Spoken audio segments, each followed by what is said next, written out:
Assalamualaikum warahmatullahi wabarakatuh. Perkenalkan, nama saya Riza Amanda Manulang, NPM 2021020266 dari kelas HTNI. Di sini saya ingin mempresentasikan makalah saya, yaitu karakter kepemimpinan dan larangan meminta-minta jabatan.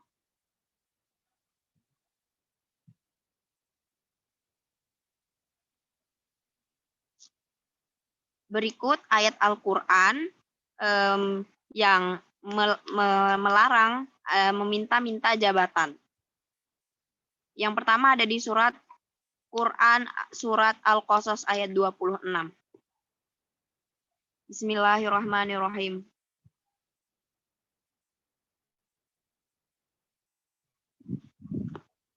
Qalat ihdahuma ya abati sta'jiruhu inna khaira man ista'jartal qawiyul amin. Yang artinya, salah seorang dari kedua perempuan itu berkata, "Wahai ayahku, pekerjakanlah dia. Sesungguhnya sebaik-baiknya orang yang engkau pekerjakan adalah orang yang kuat lagi dapat dipercaya." Yang kedua ada di surat An-Nisa ayat 58. Bismillahirrahmanirrahim. Innallaha ya'murukum an tu'addul amanati ila ahliha wa idza hakamtum bainan nasi an tahkumu bil adl innallaha ni'ma ya'idukum bih innallaha kana sami'an basira. Yang artinya sesungguhnya Allah menyuruh kamu menyampaikan amanah kepada pemiliknya. Apabila kamu menetapkan hukum di antara manusia, hendaklah kamu tetapkan secara adil. Sesungguhnya Allah memberi pengajaran yang paling baik kepadamu. Sesungguhnya Allah Maha mendengar lagi Maha melihat.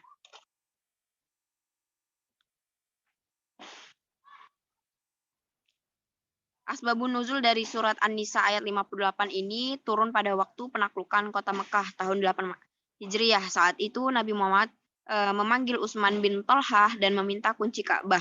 Ketika akan diberikan, tiba-tiba Abbas, paman Nabi, meminta agar dia yang memegang kunci tersebut. Utsman enggan memberikan, Nabi tetap memintanya. Lalu membuka pintu Ka'bah dan masuk ke dalamnya. Lalu keluar lagi untuk tawaf berkeliling Ka'bah. Setelah itu datanglah Jibril membawa wahyu ayat 58 tersebut yang isinya memerintahkan agar kunci itu dikembalikan kepada penjaganya. Maka Nabi pun memanggil Utsman dan mengembalikan kunci Ka'bah kepadanya.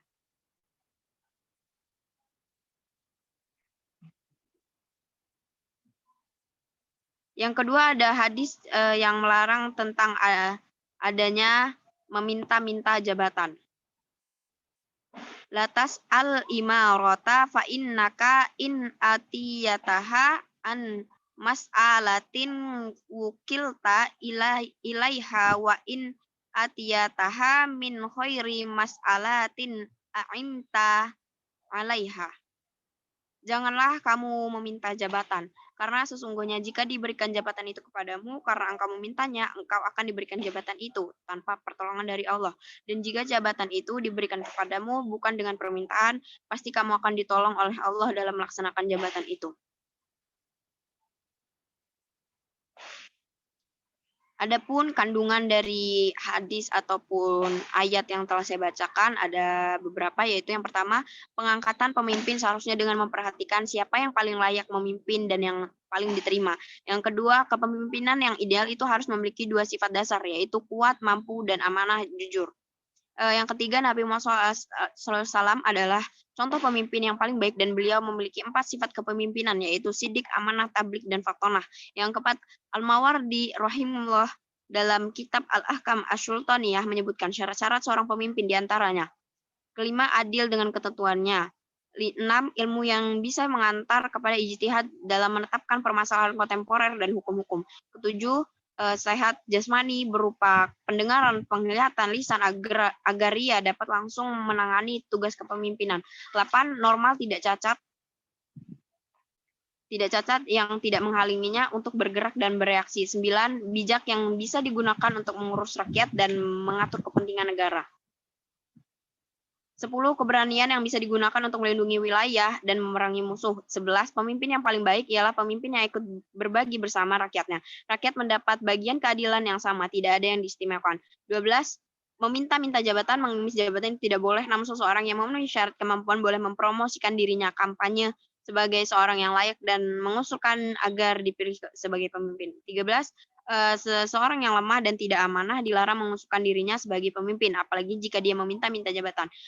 Yang terakhir yaitu seorang yang meminta-minta, mengemis jabatan, dan merasa menyesal pada hari kiamat nanti. Akan merasa menyesal. Kasus yang saya ambil adalah terjadinya kasus suap menyuap di Nganjuk, yaitu adanya Ketua Bagian RSUD Nganjuk Muhammad Bisri dan Kepala Dinas Lingkungan Hidup Pemkab Nganjuk Haryanto itu divonis 2 tahun penjara oleh Majelis Hakim Pengadilan Tindak Pidana Korupsi. Kasus ini terjadi karena adanya jual beli jabatan terkait dengan perekrutan dan pengelolaan PNS di Kabupaten Nganjuk 2017.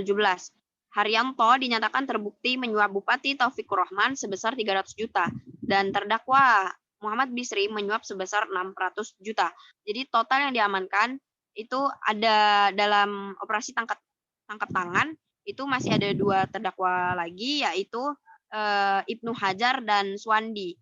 Yang Ibnu Hajar menyuap dengan 149,1 juta dan Suwandi 148,9 juta.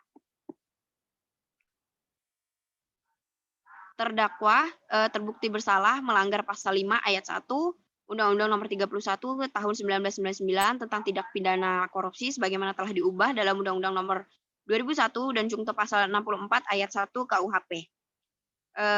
Perbuatan kedua terdakwa tidak mendukung program pemerintah dalam pemberantasan tindak pidana korupsi yang meringankan kedua terdakwa berterus terang dan mengakui perbuatannya.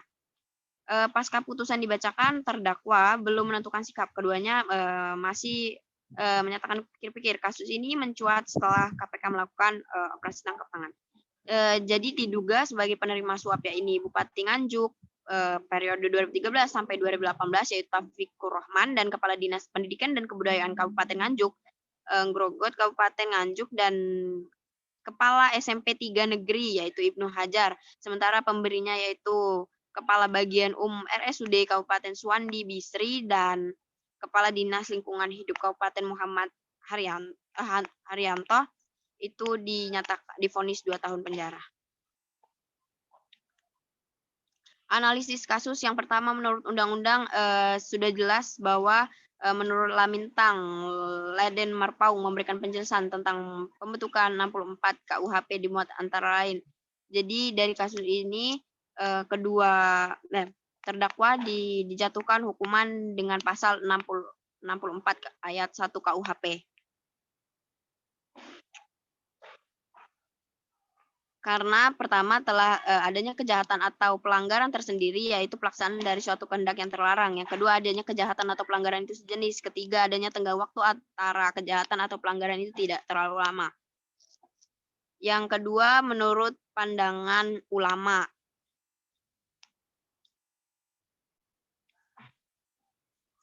Terus pendapat ulama. Pertama menurut Imam Abu Hasan Al-Mawardi rahimahullah berkata,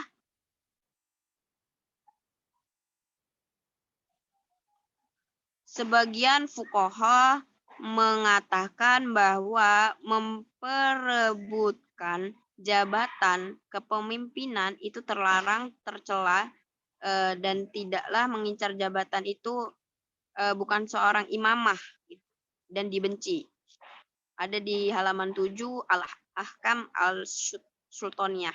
Yang kedua ada dari Imam As-Shani Ani rahimahullah mengomentari, hadis ini menunjukkan kebolehan meminta jabatan kepemimpinan dalam kebaikan telah ada di antara doa-doa para ibadur rahman, di mana Allah Ta'ala menyifati mereka dengan sifat tersebut bahwa mereka berkata, dan jadikanlah kami sebagai pemimpin bagi orang-orang bertakwa dan meminta-minta jabatan itu bukanlah hal yang dibenci.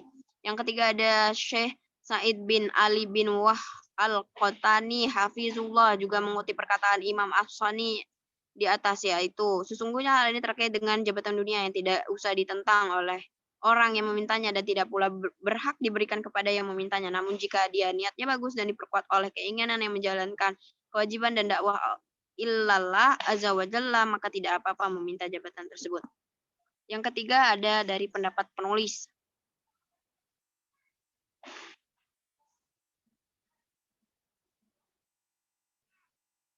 Jadi menurut saya kasus tentang meminta-minta jabatan dengan cara menyuap pejabat tinggi untuk memperoleh kursi jabatan itu sangatlah salah, baik itu secara hukum positif maupun jika dilihat dari perspektif Islam. Pertama, tindakan suap menyuap demi memperoleh sebuah kursi jabatan itu adalah sebuah tindakan yang tidak terpuji bagi seorang pejabat dan termasuk ke dalam tindakan pidana. Oleh karena itu, baik penyuap ataupun penerima suap sama-sama bersalah di mata hukum, sebagaimana yang sudah diatur dalam Undang-Undang Dasar. Dan dalam kasus ini, terdakwa yaitu Muhammad Bisri Haryanto Taufikur Rahman selaku Bupati Nganjuk sama bersalahnya. Sebagai pemimpin, mereka tidak memiliki karakter seorang pemimpin yaitu jujur dalam memperoleh kedudukannya. Sehingga dijatuhkan hukuman 2 tahun penjara karena terbukti telah melanggar pasal 64 ayat 1 KUHP. Dan jika dilihat dari perspektif Islam, sebagaimana yang sudah dijelaskan dalam surat An-Nisa ayat 58 dan hadis Nabi tentang larangan meminta-minta jabatan, tentu perbuatan mereka sudah melanggar dari ketentuan Allah. Sekian yang bisa saya sampaikan, kurang lebihnya saya mohon maaf. Saya akhiri. Wassalamualaikum warahmatullahi wabarakatuh.